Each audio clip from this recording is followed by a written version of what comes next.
As many of you know,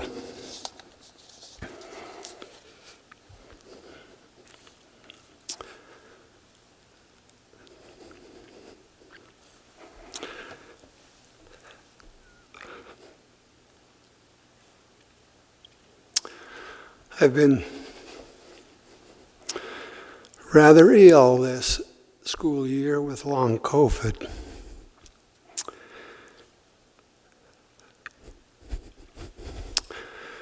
A couple of months ago, when Steve asked if I would introduce him tonight, I told him I would be honored to do so if I could. I'm already kind of past my bedtime. This is late for me, so I truly am honored and delighted to be here tonight to introduce this evening's liberal arts lecturer. Steve Maughan is truly a very remarkable person. He's so remarkable, so thoughtful, that when he was a little boy, his next-door neighbor, Connie White, she was thinking about coming. I'm not sure if she's here tonight. His next-door neighbor, Connie White, was so sure he would grow up and do something remarkable, like save America. Clearly, that did not happen. Not even Steve is that smart. There's just too much dumb for one person to overcome. Or perhaps Steve's neighbor was not up on her Hannah Arendt. For Arendt, thinking and cognition are not the same mental activity. Cognition is aimed at solving problems, like fixing America, where thinking has no goal. Thinking is an end in itself. The ancients, Plato, Aristotle, valued thinking for being valueless, for being useless. Maybe Steve's next-door neighbor was mistaking Steve's useless thinking prowess with cognition. Still, you can't call Steve a bloomin' idiot. To hear Steve tell it, his public high school experience with history was not exactly thoughtful. In fact, it was quite terrifying. His coach-turned-history teacher's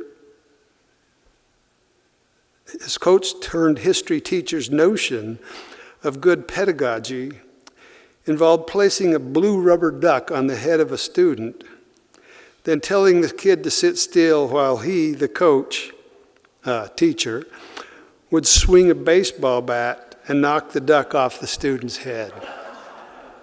Not exactly inspiring. Not exactly engaging with history for its own sweet sake. It was only in coming to the College of Idaho and encountering professors with an infectious enthusiasm for history that Steve's history-loving soul found a home. It was here that he began to really hone his ability to engage in useless liberal arts thinking. My first encounter with Steve Maughan took place over the card catalog in the foyer of the old Turtling Library. Yes, it was that long ago in the pre-modern era. When if you wanted to find a book, you would go to the card catalog, something I don't have the vocabulary to fully explain to you who were born with a smartphone in your hands. Steve had recently been hired as the college's newest member of the history department via what I'm sure Nancy would consider a rather scandalous search. Back in the old days, before the college had an HR department, if the chair of a search committee had the requisite dean-defying gall to do so, a national search could be truncated based on the whims and prejudices of the chair. This is exactly what happened when Steve applied for his position. His former history professor, Howard Berger, stopped the search. There was no teaching demonstration, no formal interview, no bringing of 3 candidates to campus for comparative purposes. Really no process at all. Claiming we could do no better, Berger offered Steve the job and dismissed the search committee. Many members of the faculty were outraged by Berger's lack of respect for best practices, but that was not my emotion. I was just envious. Having been a visiting professor with a department chair that did not have the gall or confidence of a Howard Berger, I jumped through all manner of best practice hoops before I was offered my tenure track position. So I was envious of Steve for having gotten his so easily. I was also intimidated, maybe not so much as having a blue rubber duck placed on my head, but still, Steve was a hotshot PhD from Harvard. I would have been happy enough to have nodded hi in passing and been on my way. Steve was not having any of that. Perhaps he wanted to test the liberal arts mettle of this green political science professor who'd joined the ranks of his alma mater in his absence. So he challenged me to an intellectual duel, and the two of us sparred for a couple of hours in what felt to me like a very high-stake intellectual combat, standing over the card catalog files in the foyer of the Turtling Library. I don't know how Steve perceived that encounter. I do know that I walked away thinking that was rather exhilarating, that was what being a liberal arts professor was really all about. I also walked away thinking that I would be wise to keep my intellectual engagements with Steve on more of a sophistic level, where the knowing of actual facts was less important than the ability to play with words. And never forgetting this lesson, I have since enjoyed many hours of wonderful, low stakes, that is, useless liberal arts disputations with Steve Maughan, mostly in the comfort of my cozy office in the basement of Strayhorn, where we've accomplished absolutely nothing of any use. Over the years, we've engaged in what we consider to be rather high-stakes cognitive, that is, solution-seeking battles with presidents, deans, other administration types, and even some members of the faculty who have posed what we perceive to be serious threats to the liberal arts integrity of the college. These efforts were always only marginally successful at best, in spite of Steve allegedly being at the center of an old boys network here that ran the college. And to be sure, these battles have certainly been far less satisfying than our useless liberal arts engagements in my office. Over those years, I've also come to believe that Berger's intuition was correct, even though Steve's passion for this place borderlines on the absurd, witness his obsession over the length of a nose of our mascot. There truly was no need to search any further once Steve applied for the position. That said, he really should not be granted emeritus status until he's cleaned up all those goofy stickers that he's stuck all over our campus. Steve, every time I go to the men's room, I'll think of you. And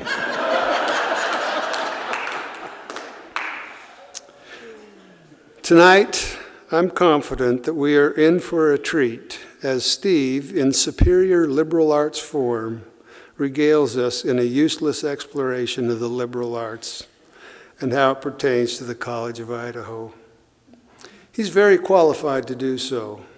Over the past 30-plus years, Steve has gone far above what could reasonably be expected of any professor in engaging students and a few other lucky ones like me in useless thinking. He has also gone beyond what can be expected in serving the college in useful ways, in serving the Caldwell community at large, and let's not forget, in speaking for the trees. Yes, Steve has been our campus Lorax. He's also been our institutional memory.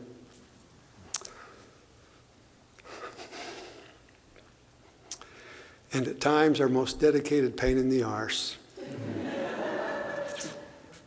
In short, on too many critical fronts, Steve, you will be deeply missed as you retire and ride off into the sunset to take your chances with the overdue Cascadian big one. But most of all,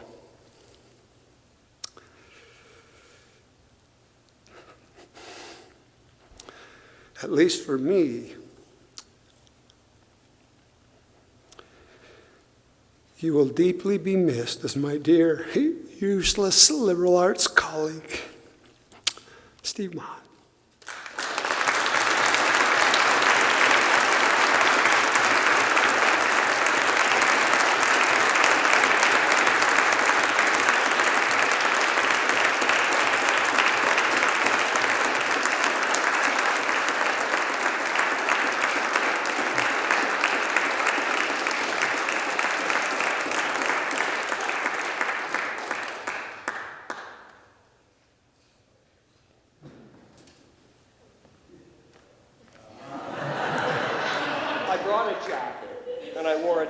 I normally do not do because I consider this a great honor. And so I thought I should I had the thought of bolting for the door, but I won't do that tonight. Thank you. Thank you very much for that generous and really meaningful, heartfelt introduction, Carrie. I appreciate that a lot.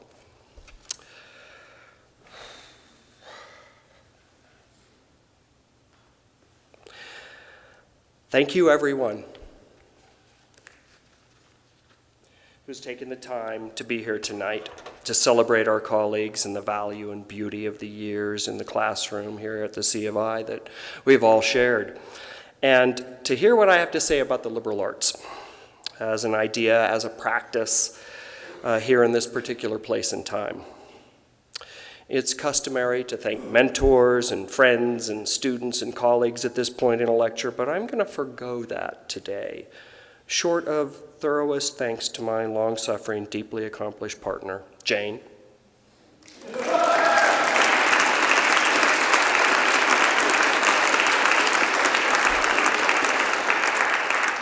Trusting that those who I've collaborated with over the years, the students who I've thanked in my publications and other places, the colleagues who have been so important to me as intellectual and educational fellow travelers, I hope all of you will accept my thanks. And once I finish this talk, hopefully in a reasonable amount of time,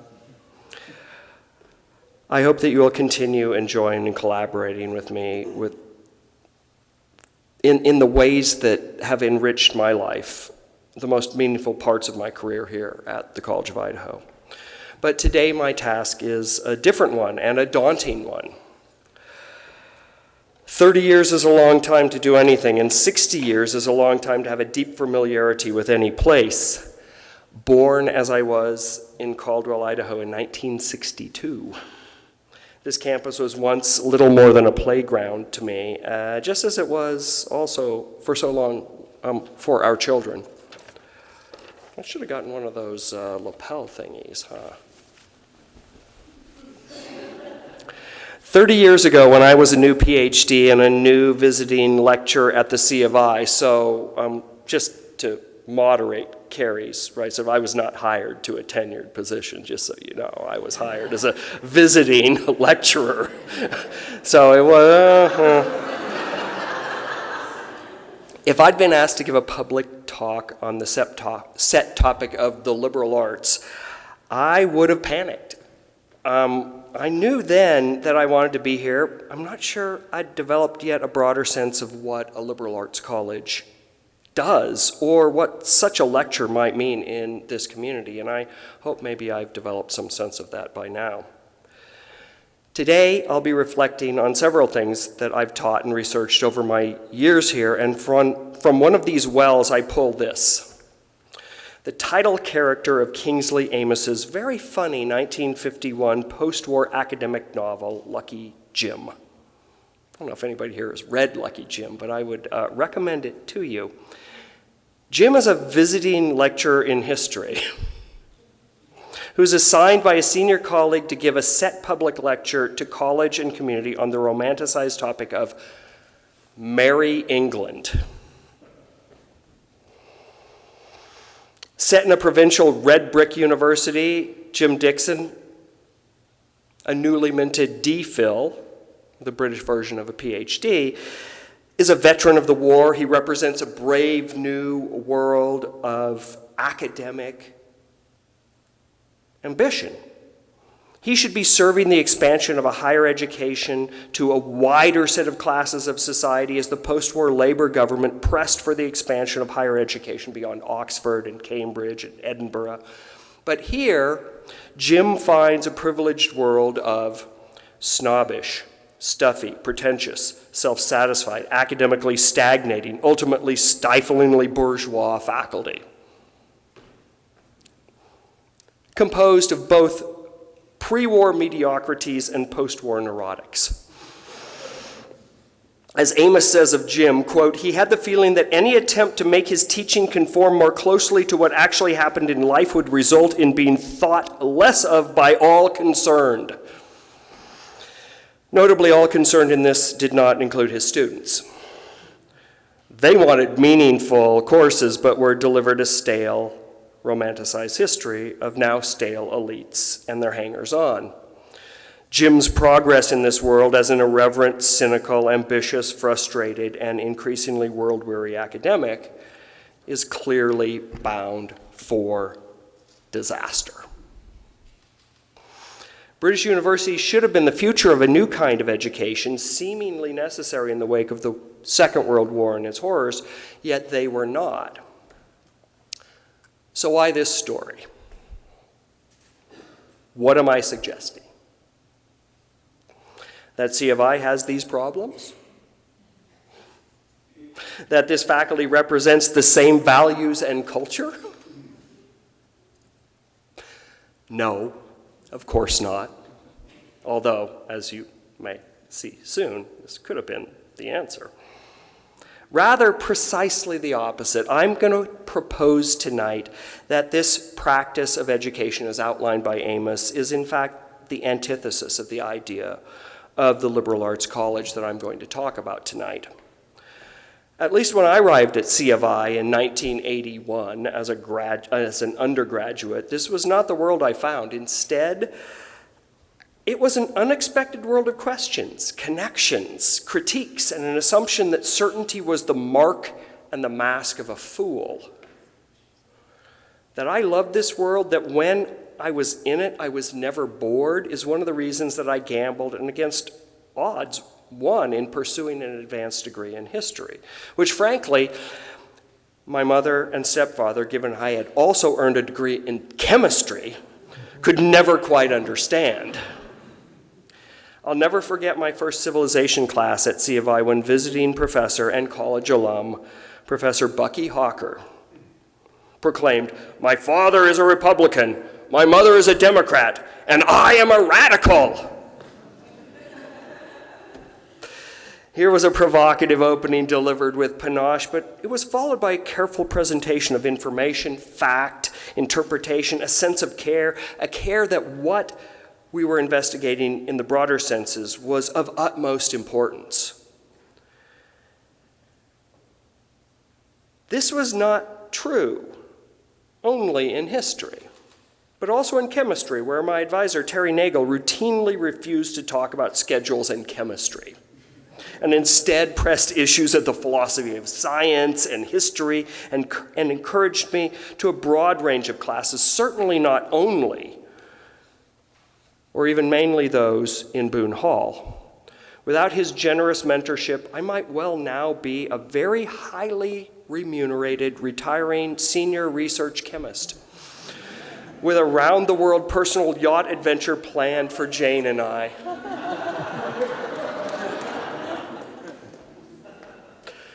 Maybe both the world and I could be better off if I'd made that decision.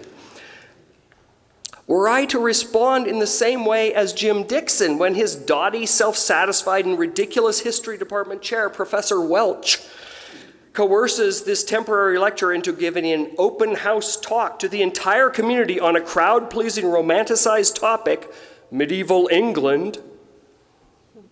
I mean, Professor Miller is here, right? You know, my new colleague, right? Imagine arriving and being told, oh, and you need to give a public lecture to the board of the Caldwell Night Rodeo on the cowboy.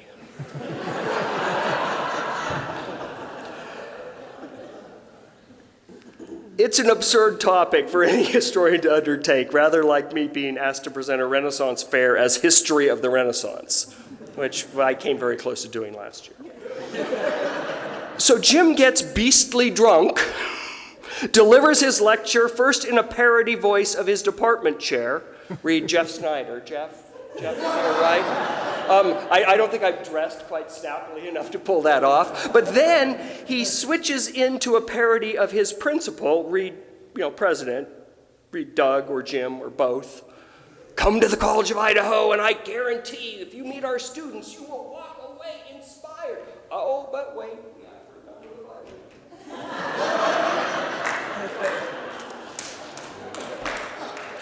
And finally, he finishes in a thick working class accent, a northern accent.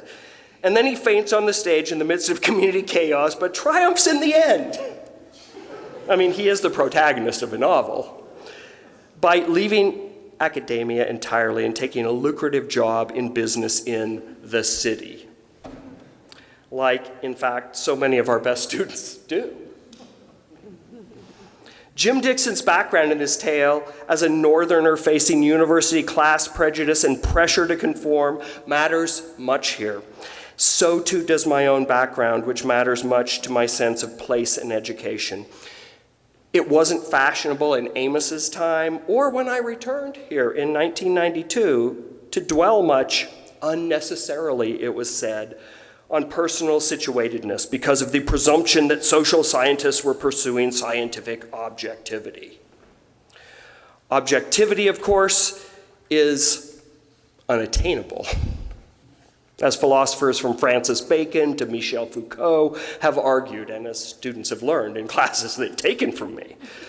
But like justice, which is also never perfectly attainable, objectivity remains an important goal. If we aim to stand outside of ourselves, upon which empathy is dependent. The development of the heart, we must understand, requires us to understand context. I think context in a big way, and I think context is going to be, strangely enough, a feature of this particular lecture. Context. Context is going to be important. So some additional personal context. And I will say that I've decided to add this to my lecture because I read all of the previous liberal arts lectures before, and I was struck in particular by the intensely personal situatedness that my colleagues Diane Rabtosh, Carrie Hunter, Mark Smith, Garth Clausen have delivered, and I believe that in doing so, it reveals more fully a perspective and a message in a way that resonates and remains memorable. So some additional personal context here.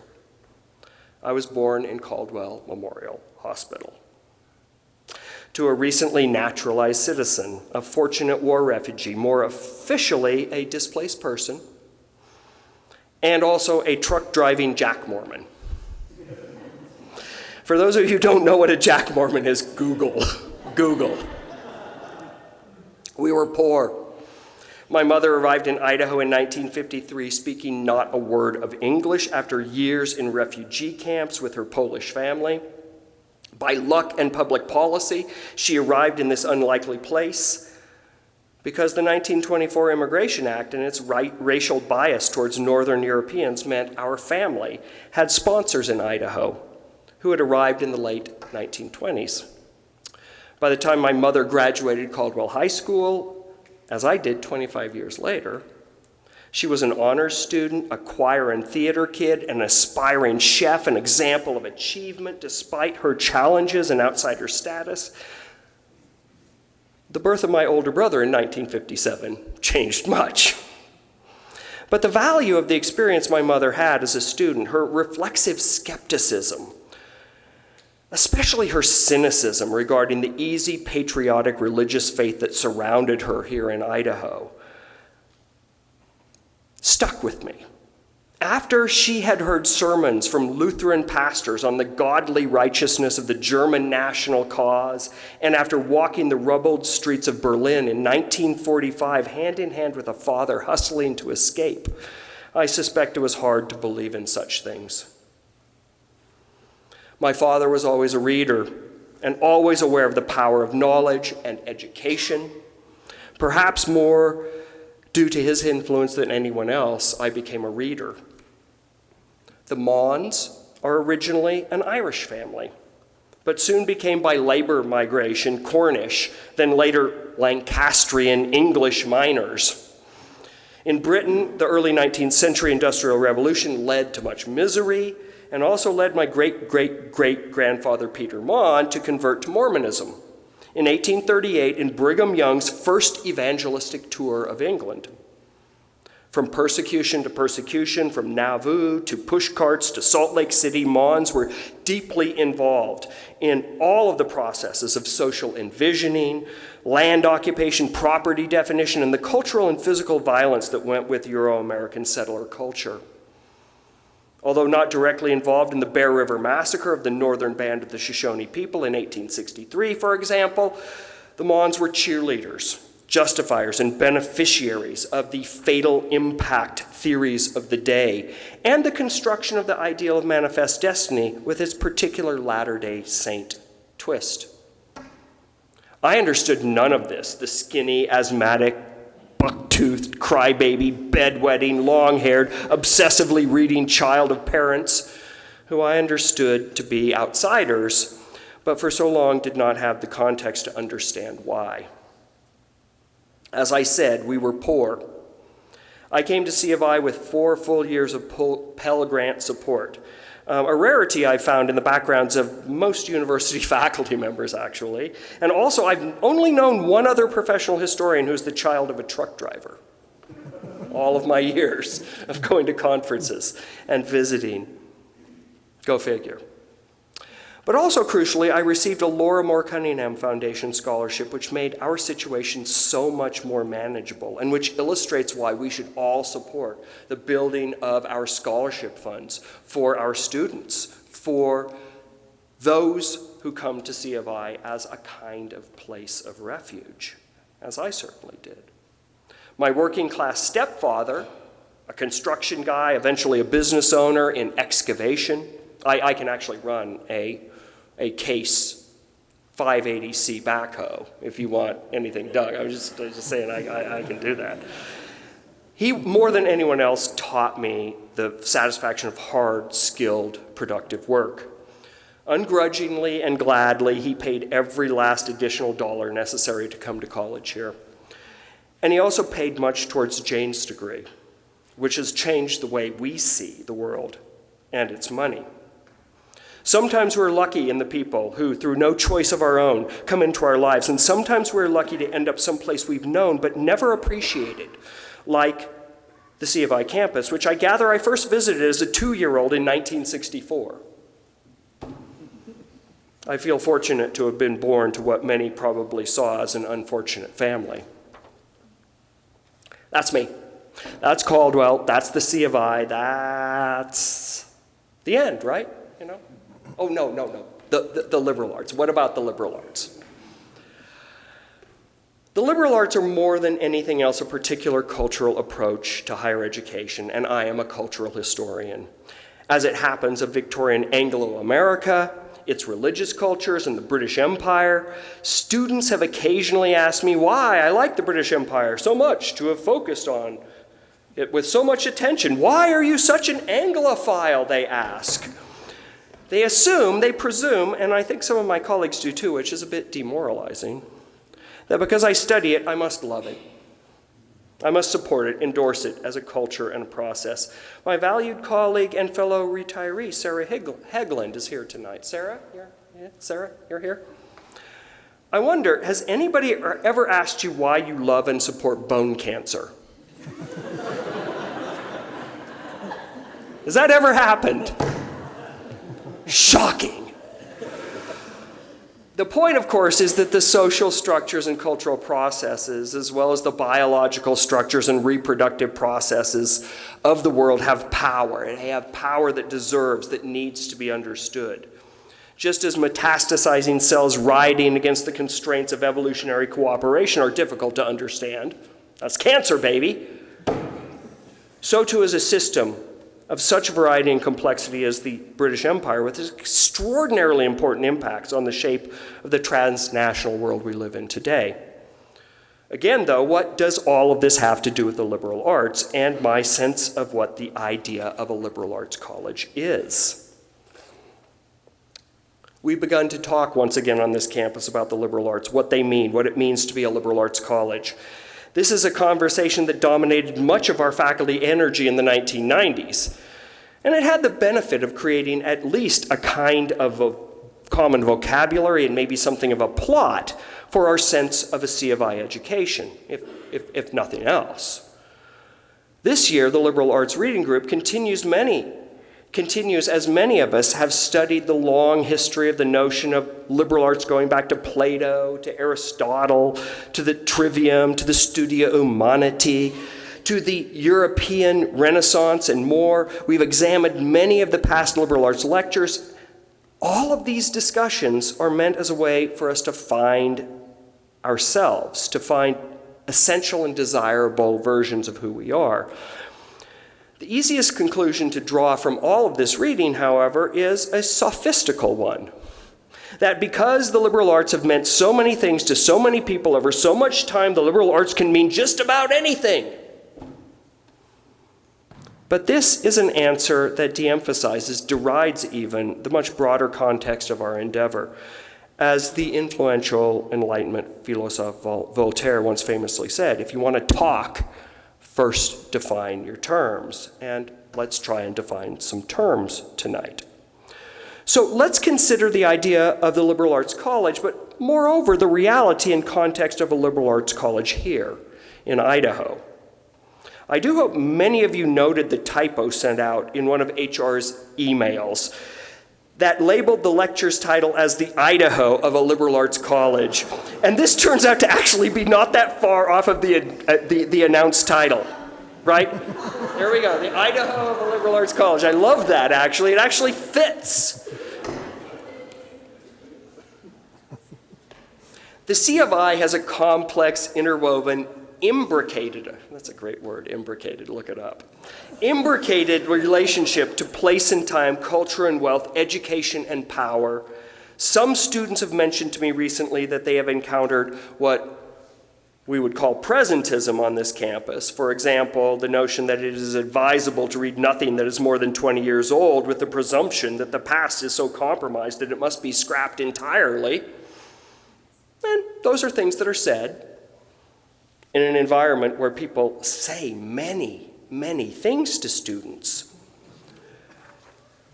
But it presumes that a new world can be built out of new, true ideas if only we are true to them. Many of the French revolutionaries of the 1790s would agree. Georges Danton, Maximilien Robespierre, and after 30 years of teaching this topic, I can assure you that their plans ended in volumes of bloody violence and the guillotine, and I do not expect that for this campus, just so you know. Arguably, however, their failures were failures of enthusiasm and ambition in the face of historical forces they believed easy to replace, but which proved to be anything but. I would submit instead that the nature of the liberal arts, at least practically, at least for us, is in so many ways fundamentally grounded on the place, the span of time, the developments of this part of the world, that understanding makes C of I all the more crucial as a cultural force and a resource in the state of Idaho, which I hope you will come to agree with as I proceed with this talk. In fact, a considerable part of the importance of what we do is tied to where we do it. One of the most important contexts for understanding that is the larger history of American liberal arts colleges from the 1820s to the present. Some of you may have seen my homecoming alumni presentation. which I whipped up quickly back in October and delivered on campus. And if you have, I don't intend to recapitulate the contents of that presentation here. You may watch it, however, if you would like, at this YouTube link.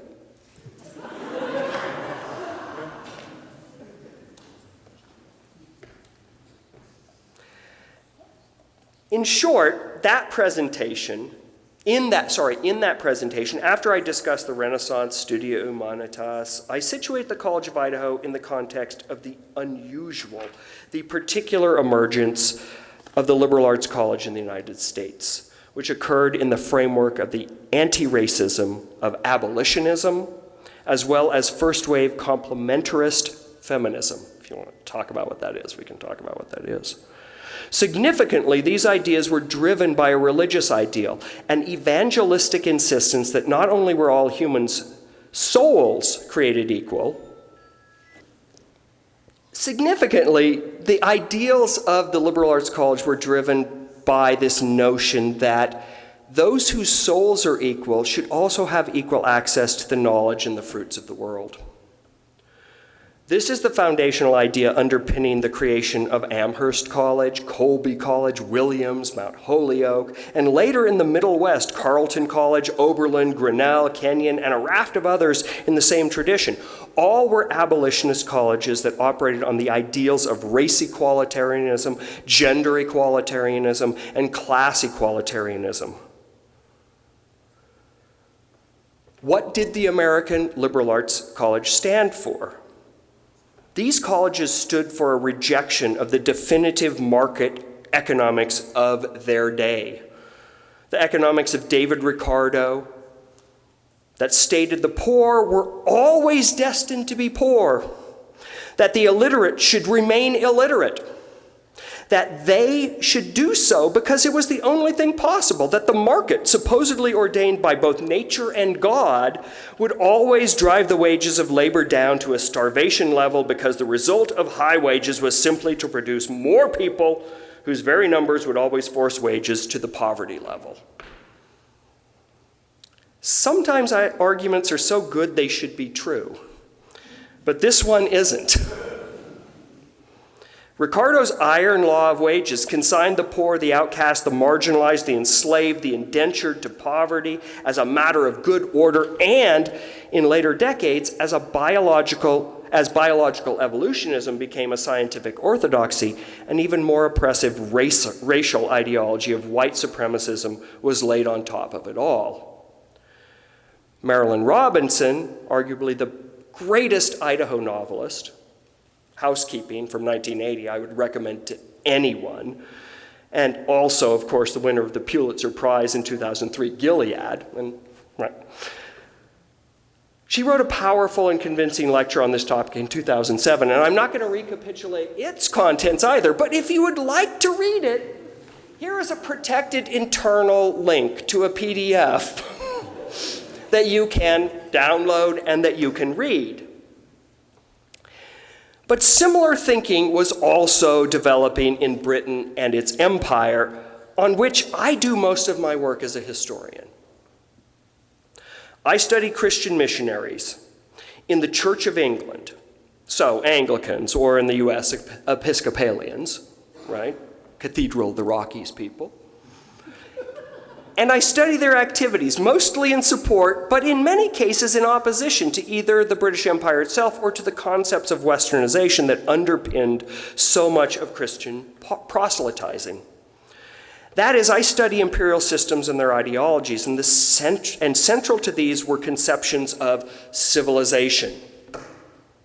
But notably, there were many competing visions of this so-called civilization. And regardless of what we think of the Christian missionary movement, these efforts to spread the faith have resulted in a 21st century global Christianity that now carries greater weight of numbers in independent congregations in the global south than in the north, right? Those areas that the so-called mother countries, right, sort of originated in.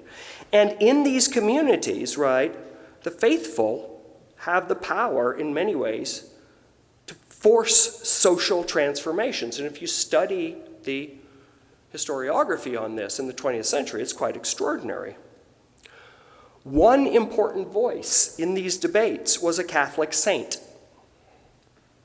Now, let's be clear, John Henry Newman, 1801 to 1890, was canonized in 2019, so, he's a novice saint, right?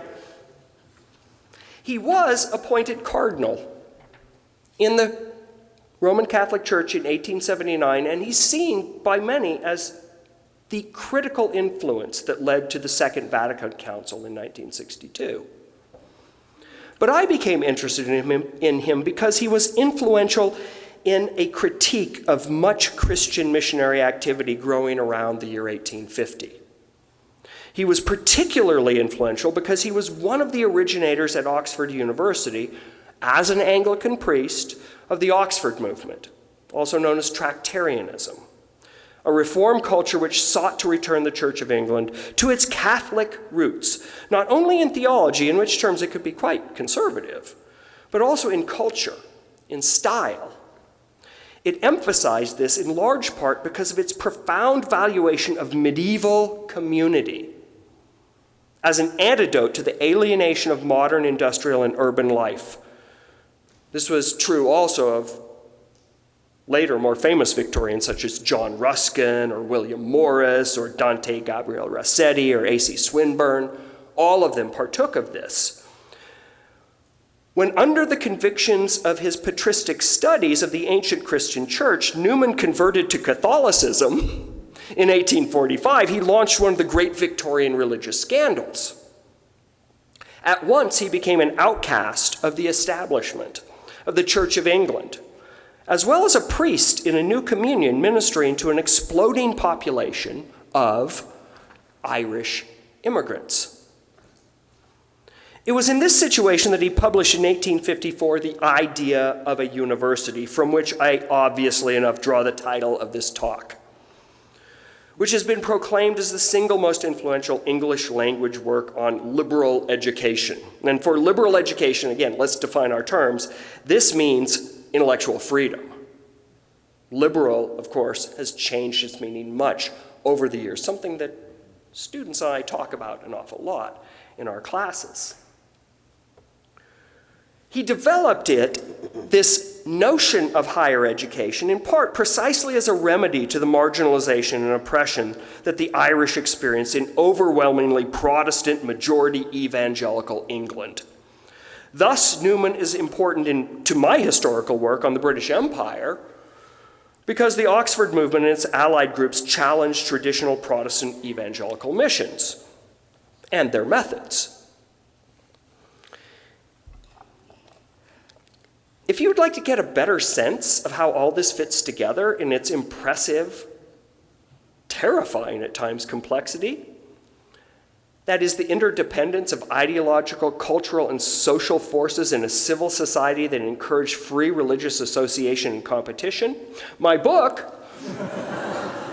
which has been out for a while now, can be checked out from the library or purchased online.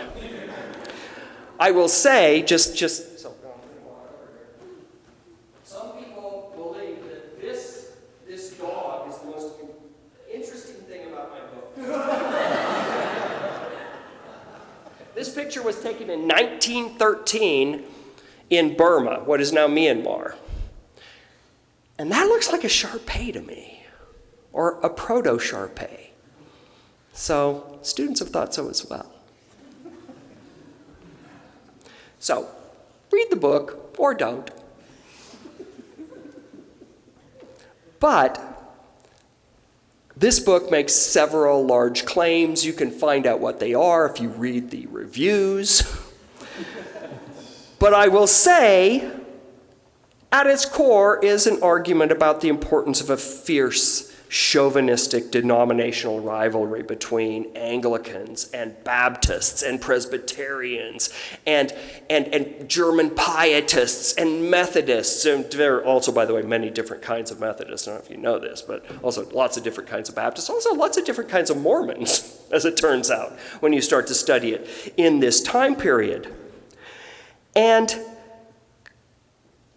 in addition, the book makes an argument about the crucial importance of women to this movement, to the explosive growth of missions in which women empowered to see a maternalist vision of the world embodied through their work were drawn into a powerful world-changing movement, which I find just absolutely fascinating. But more importantly, this book also anticipates in some ways the points made by David Hollinger in a recent first-rate book called Protestants Abroad: How Missionaries Tried to Change the World but Changed America. That is, Hollinger argues the entire system of modern international humanitarianism and philanthropic interventionism, with all of its problems and all of its characteristics, now carried out predominantly by the United Nations and others, but still very religiously oriented, was originated and developed in the early 20th century by liberal Protestant American and British missionary movements. And this is in contrast to the emerging fundamentalist evangelical movement of the 1920s, which had a different proclamatory logic, which we could talk about as well, but is not our topic tonight. And remember that William Judson Boone was a missionary and had talked of going to China, but was talked out of it by one of his pastors who argued that for all intents and purposes, the supposed paganism and savagery of settlers, not indigenous people, settlers, was missionary call enough. But missionaries, I'd submit, can serve more than one mission, and clearly this is true of Boone, as the liberal arts core of the institution, which he endorsed and advanced, has outgrown its religious foundation.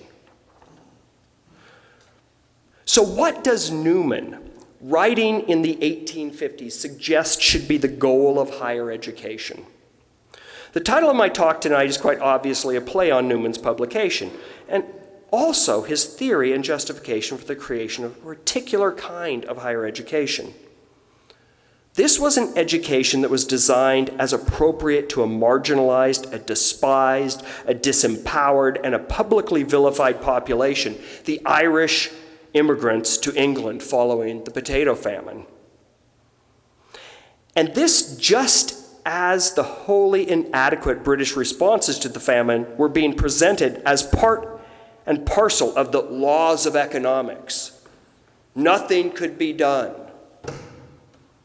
It's also, of course, a set of ideas adjacent to the racial construction of the American West as frontier, in need of economic development and market rationalization and the conversion of a wilderness, that is an already, although sparsely populated land, into property.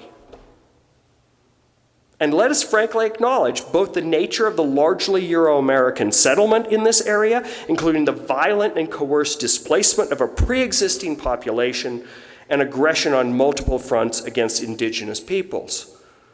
Let us not forget that this is the ancestral land of the Shoshone, Bannock, and the Paiute peoples, which, much like the Irish people, experienced the destructive effects of Anglo-American colonialism and settler development and transformation directly.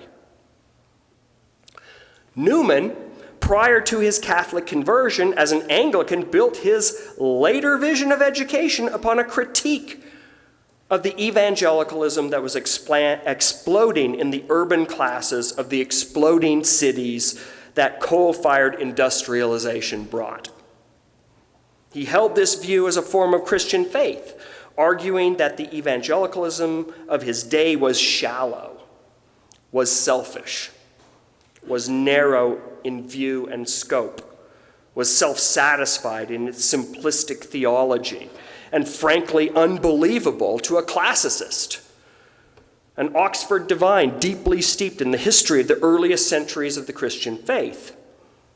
As one of my dissertation advisors put it, Newman and other critics of evangelicalism at this time rejected what they characterized as a, quote, simple-minded theology pursued with a single-minded intensity. In searching for a more authentic expression of what he imagined to be a superior medievalism, a medievalism that at its heart held a disgusted reaction to the dark satanic mills of the era of Charles Dickens, he built a vision that focused on a generous communal society of interdependence and social support. When Newman, a privileged son of Oxford and Anglican divine, abandoned that privilege, he took up another sort.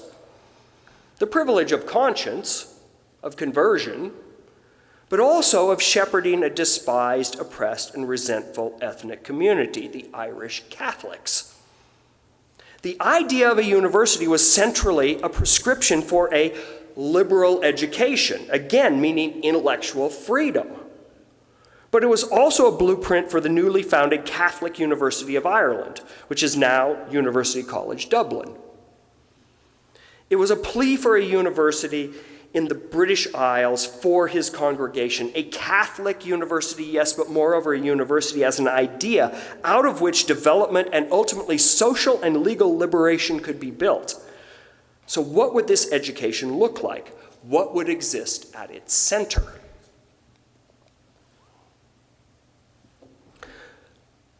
Newman rejects simple, practical, pragmatic approaches to education.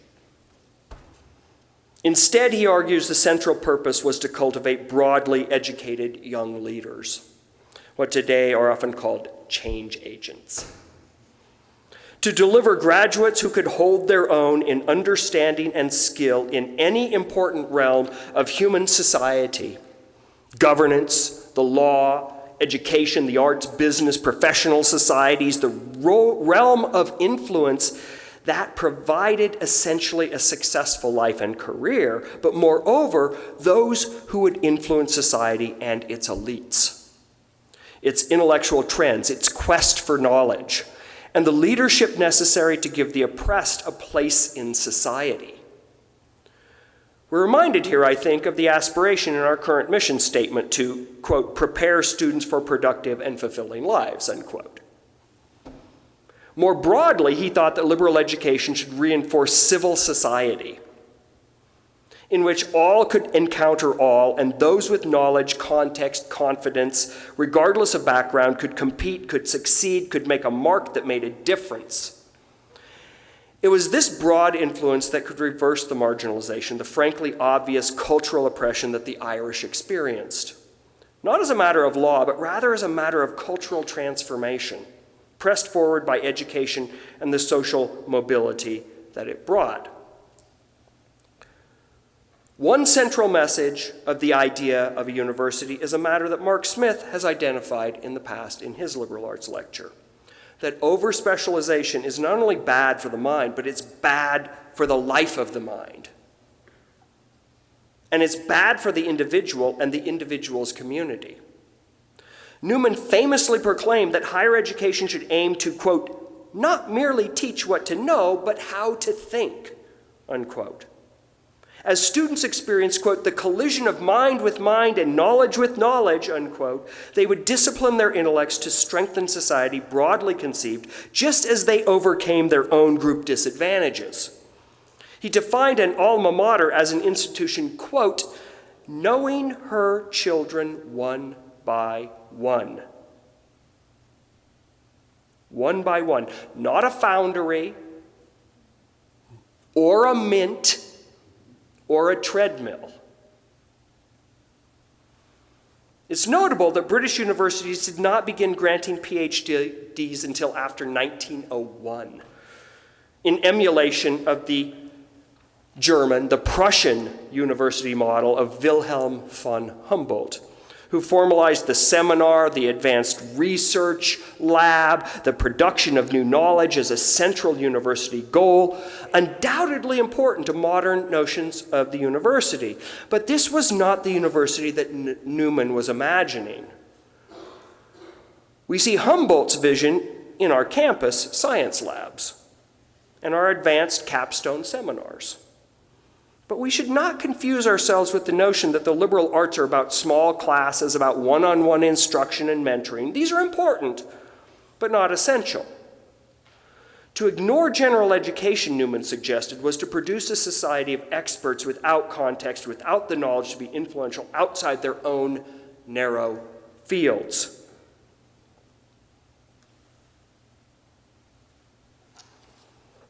Newman argued that liberal arts teaches students, regardless of background, how to read, how to argue, how to write, how to think, how to be a confident player in a sophisticated world.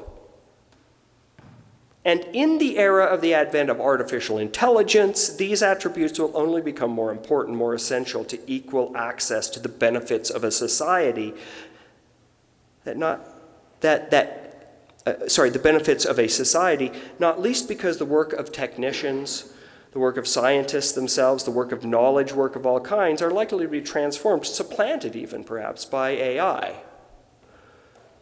Determining how to adjust our liberal arts curriculum to a world where teaching students how to think through the discipline of writing and production of meaningful explanations, arguments, and creative visions will be a challenge for all of you.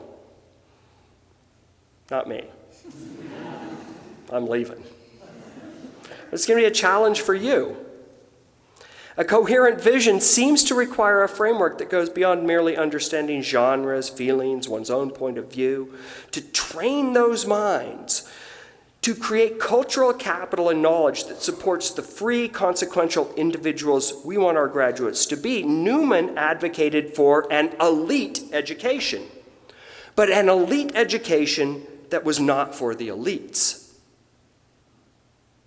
Instead, this was to be available to all who came to learn. And this is reminiscent, of course, of Boone's famous quote, "Let them come, let them all come, and we will see what they can do." For Newman, higher education in this form should challenge old elites and create new, an ever more essential task, no doubt, as we face the challenges of AI to education and society, but moreover, the challenge of our rapidly deteriorating global climate to all manner of civilizations themselves, however we define these civilizations. Because of all of this, I suppose the title of this liberal arts lecture should actually be "The Idea of a Liberal Arts College in Idaho," or "The Idaho of a Liberal Arts College."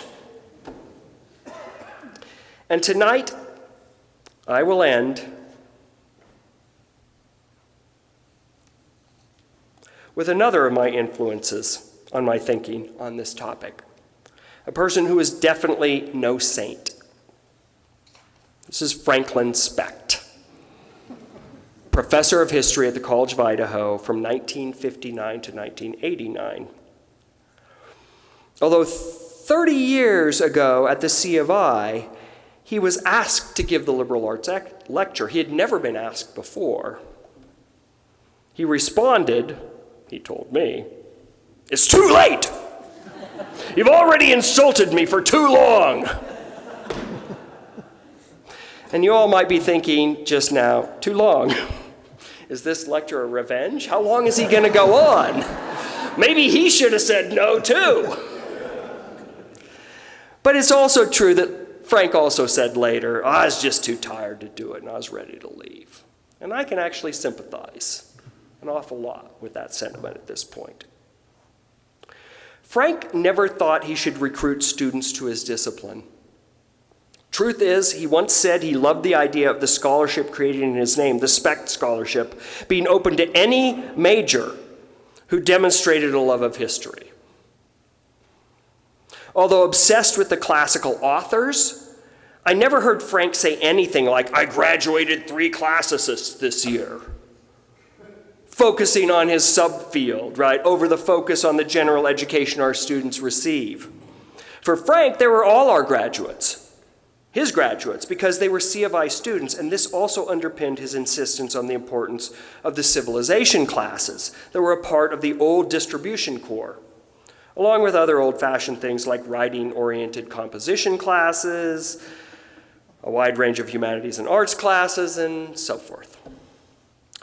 So if Frank had given the liberal arts lecture, I'm pretty sure that much of it would have been boiled down to his golden rule. Don't be a student abuser. This is what he told all of his colleagues: don't be a student abuser. By this, Frank meant something particular. The goal of the professor at a liberal arts college is not to replicate oneself. It's not to rally enthusiasts to one's cause or view of the world. It is not to create clones or minions. Instead, Frank, like John Henry Newman, emphasized critical, creative, irreverent, and self-deprecating thinking about self and history. He also always remained vigilant against another of his bugbears: self-righteousness. Self-righteousness puffed up and blinded even the knowledgeable. In fact, too often, precisely those who consider themselves to be smart. Frank himself could be self-righteous, but only about the persistence of ignorance in those who could know better, who could know more. This was the value of civilization classes, he suggested, and I would argue their continuing value. Our civilization classes are currently the only place in our curriculum where students, and especially important early in their careers here, are exposed to the histories and interrelationships of the systems of knowledge that Terry Majorak outlined in a liberal arts lecture nearly 30 years ago: mathematics, natural sciences, humanities, social sciences, and arts. Here, students receive not Western civilization, as so many persist in calling it, but a civilization course that lays out the development not only of emergent modern social and political conditions, but moreover the growth of systems of disciplined thinking and manipulation of knowledge that form the methods, not the content, of our several fields. These are not the Western civilization classes of the 1920s with their association to white supremacy, the revival of the Ku Klux Klan, the growth of eugenics, and Eurocentric triumphalism. Instead, here they operate precisely as an introduction to the liberal arts idea of education. As we all know, on some level, all disciplines represented in majors have a history. Modern business practice, biology, psychology, physics, religion, politics, art, literature, and a myriad of other subjects were fundamentally shaped in the last few centuries, as were the technologies of things and ideas. These developments led to the emergence, often it must be emphasized, along very unsavory paths, including the rise of scientific racism and imperialism, to our contemporary world systems. Civilization classes require students to integrate and tie together a breadth of knowledge, not an introduction to history per se, but to the liberal arts education as a particular and superior form of learning. That is to say, civilization courses provide the context, the originating context for so much of the mental scaffolding that students develop here. And without them, without an adequate substitute, I fear the College of Idaho will begin to fail the core purposes of a liberal arts education even more than they have suffered under our peak curriculum, where I think it is fair to say depth has overweighed breadth in our curricular development over the last decade. For Franklin Specht, civilization classes spoke to establishing a student-centered culture of learners open to the broadest range of thought because they could be counted upon to know things in context. Thus, they were ready to understand the different ways of knowing the world. When we have forgotten our core mission in the past, I would argue the institution has faced its most damaging crises. I've known this college long. The last two times it has faced such crises, it has arguably been because it has lost its vision of a particular Idaho liberal arts mission. First, when a new president from 1998 aimed to turn us into something like a tech college, we very nearly went bankrupt as the costs skyrocketed and the economy tanked in 2001. Most recently in 2018, when a well-meaning but foolishly ambitious project to recruit more out-of-state and international students at the expense of funding Southern Idaho students closer to campus resulted in a serious enrollment and therefore budget slump. We need student numbers. We all know we need student numbers. We need technology. We need technology more than we've ever needed it before. We need diversity. Diversity is at the heart of who we are. But to define the college to make it about any one new thing seems, at this pass, to be a fool's game.